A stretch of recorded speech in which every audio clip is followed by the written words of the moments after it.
Welcome to Project Sonrisa's mental health web series. In this, we have real people talking about their real experiences of mental health, sharing parts of their journey, what got them through, their highs and lows, ups and downs. We want to highlight that mental health and well-being is something that affects all of us and that we all have, no matter our age or our gender. We hope that you can use these videos as somebody to help perhaps guide you through, someone to look up to, someone to see that it really does get okay and that you can get through tough times. I would like to add a disclaimer that this video talks about people's real life experiences of mental health. If there's certain topics surrounding mental health that you do feel uncomfortable listening or watching, please check the description to see if this video is suitable for you. Hello, my name is Tayla-Jayne. I'm 21 years old from Cambridgeshire. I'm a third year psychology student and a level 3 teaching assistant for special needs children. My favourite hobbies include reading, singing, gaming, and spending time with my cats. In my free time, I like to play the guitar, I like to sing, I like to listen to music, and I like to watch TV. When I was 16 years old, I was diagnosed with severe anxiety and depression. At 15 years old, I was struggling to cope with schoolwork, with friends and relationships, and with my health. And when I started to take the pill for my PMS, I suddenly went downhill and my mood swings, which were my main problem at the time, got even more erratic. I went from being really happy to really angry to really sad within a 5-minute time span. And I just felt I had no control over any of my mood swings, and I was so stressed because of it. But it wasn't actually until after I did my GCSEs that I sought help, and that was when I first got diagnosed.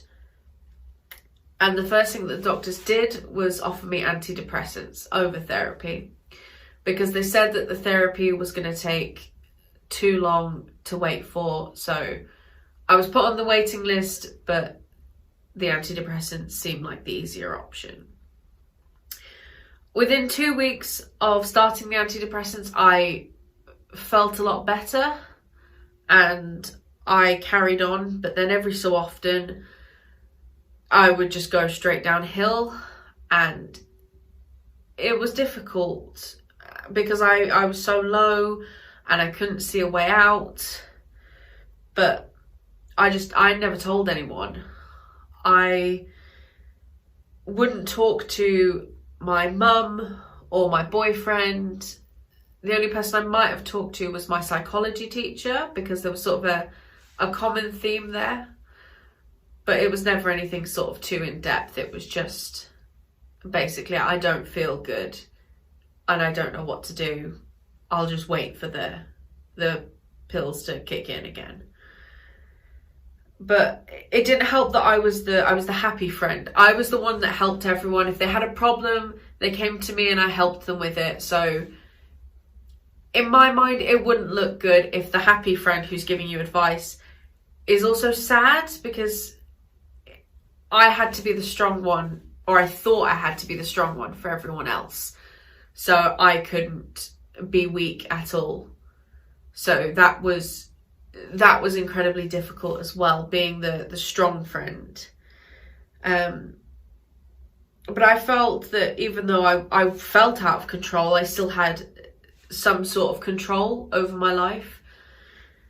And it wasn't until I started self-harming that I realised I really didn't have control and I really needed to seek help, because it had gone from little things to getting really extreme, and it wasn't confined just to my home anymore. It was whenever I could do it, and that was even at school. And it was the fact that I was leaving a class to go and do something instead of being in the class, and then going back and being like, oh, I just nipped to the bathroom. and just covering it up and feeling the need to go and do something, and then coming back and being all smiles and everything's fine, it's all okay. When at that point I probably should have been getting some help. So because I was still on this waiting list and it didn't look like I was getting help through the doctors anytime soon, I went and found a private therapist, which I was lucky to be able to have that option because I was working at the time, so I could pay for a private therapist. And I worked with her for about 6 months, and it was great because I had this memory of hitting that 6-month mark, and at the start of every session you go through, anyone who's has depression, anxiety, or any mental health knows the questionnaire. That questionnaire you always have to go through, that personally I get so sick of answering because I answered it so much. But she showed me at the 6-month mark my first questionnaire versus the one I just filled in, and from an internal point of view, sometimes you don't see you've made progress. You just feel like, oh, I don't see any different. I still feel bad.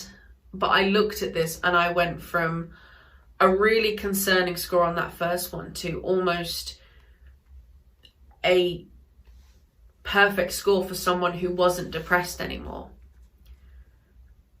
And that sort of change really boosted my confidence that even though I felt I hadn't done something, there was proof in front of me that I had got better in some sense. So that was also very motivational for me to know that I had gotten better. So it's possible, it's achievable to get better. And after that, I stopped taking my medication. I stopped with the antidepressants, and I felt better. But after a while I started to feel depressed again, so I just started taking the tablets again. Except this time they didn't work. I gave it the typical 2-week period and they still didn't work. So I contacted the doctor and they said, let's change brands, change different type, different medical composition, see if that helps. And they did help in a way, but more, the medicine just made me not depressed. I wasn't happy, but I wasn't sad. I was just this mid-ground of sort of nothingness. And I remember just sticking with it and thinking, hey, this is better than being depressed. I'm not depressed, so that's good, right?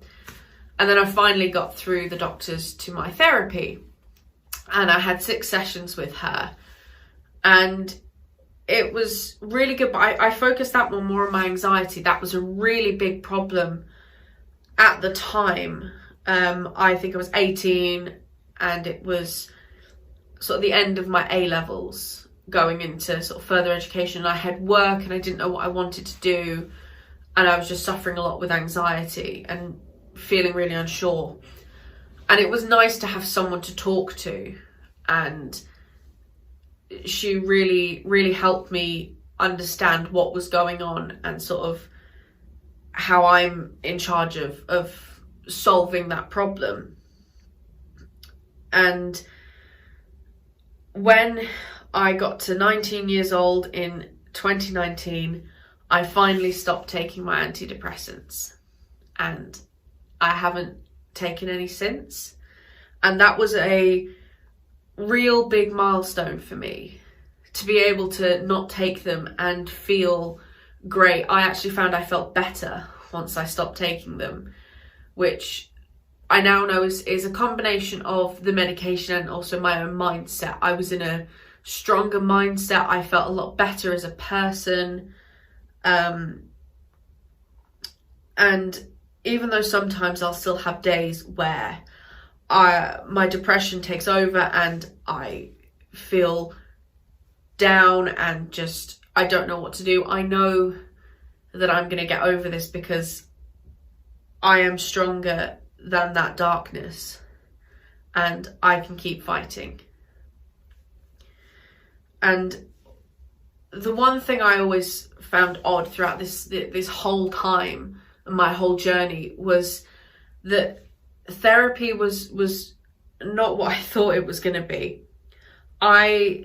Even as a psychology student, I still had this sort of expectation, this stigma that it was going to be this big Freudian couch, and I was going to sit down and list all of my problems to this therapist, and she would look at me and go, right, okay, here's the answer in a nice little gift box with a pretty bow. And it wasn't that at all. And I really struggled for a while because I was getting frustrated because I wasn't making any progress, because I wanted to go in and say, here's my problem, what's the answer? And it took me a while to realise that that's not what the therapist is for. Nobody can give you that answer. Therapy is there to empower you to solve the problem yourself within you. It's not fighting the battle alone. It's you are the only one that can solve your problem because it's inside of you. Other people can help you, but they made me realise that I was stronger than this idea in my head that I wasn't good enough, that I was alone, that I wasn't wanted. And the other thing about therapy for me was just that it was so nice just to have someone to talk to. Sometimes the sessions would be just an hour of me just sort of, if I'd had a bad day, I would just be ranting about my week. And it was random things, and it's nice to be able to talk to an impartial person who has no idea what's going on in your life, and you can sit there and go, oh yeah, so-and-so said this to me this week, and that really got under my skin. And usually you'd say it and then move on, but my therapist would pick up on little things that maybe didn't seem important to me, but from an impartial point of view were more important, and would say, let's have a look at this, let's look into this further, and would make me see details I hadn't seen. And it was that thinking and looking at things and rearranging how I looked at things that was really helpful for me. And it was about finding my own solutions and using what I had around me to help me. So instead of going through the motions and doing the same thing and getting upset and frustrated, it was look at it a different way, do things a different way, change what you're doing to make yourself happier. And another aspect I really liked was looking at my inner child, which is the therapeutic idea that you think of all the things that you say to yourself that are negative or that aren't very nice, and then think about, would you say that to a 6-year-old, any 6-year-old or 6-year-old you?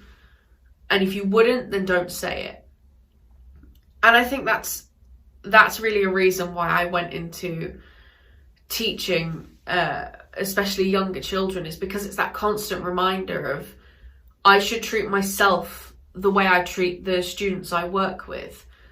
The way I talk to them is how I should talk to myself, because I know that these children deserve love and nurturing and help and guidance, because that's how you treat children. So why do I not deserve that? Yes, I'm an adult now and I'm grown up, but I still deserve that, as everyone does.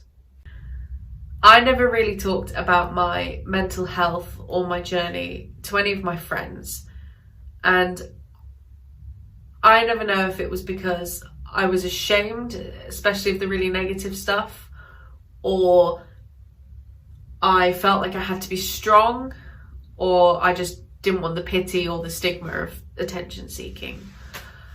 But it made my life so much harder, feeling that I had to do this fight all by myself, because it was an internal struggle.